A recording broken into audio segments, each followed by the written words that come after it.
Hi friends, welcome back to my channel movies hub. ఈరోజైతే 'సర్జమీన్' అనే movie అయితే చూసేసాను friends. 'Sarzameen' meaning ఏంటంటే భూమి అని అర్థం. 2 అవర్స్ 17 మినిట్స్ రన్ టైమ్‌తో స్టార్ట్ అయిన ఈ మూవీ అయితే నాకెక్కడ బోర్ కొట్టలేదు. బాగా నచ్చిందనమాట. ఇంకా మనకి 'సాహో', 'ది గోట్' మూవీస్‌తో మనందరికీ పరిచయమైన 'పృథ్వీరాజ్' గారైతే ఇందులో మిలిటరీ ఆఫీసర్ కిందకి హీరోలా నటించారు. ఇంకా అదంతా తీసేసి ఇంకా మన బాలీవుడ్ యాక్టర్ అయిన, ఫేమస్ యాక్టర్ అయిన సైఫ్ అలీ ఖాన్ గారి కొడుకు గూడా ఇందులో నటించారు.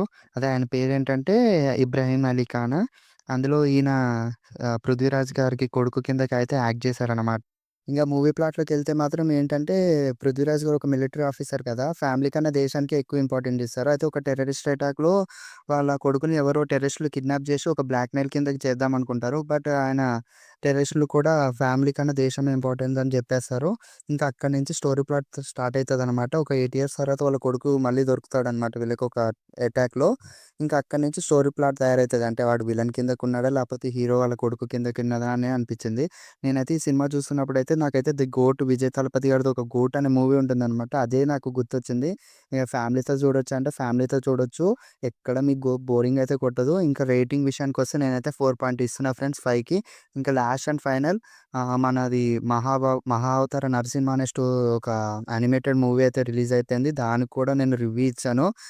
అదైతే పక్కా ఒకసారైతే రివ్యూ చూడండి. ఇంకా అందరూ ఎళ్ళే ముందైతే మరిన్ని రివ్యూస్ కోసం అయితే నా ఛానెల్‌ని సబ్స్క్రైబ్ చేసుకోండి ఫ్రెండ్స్. బాయ్.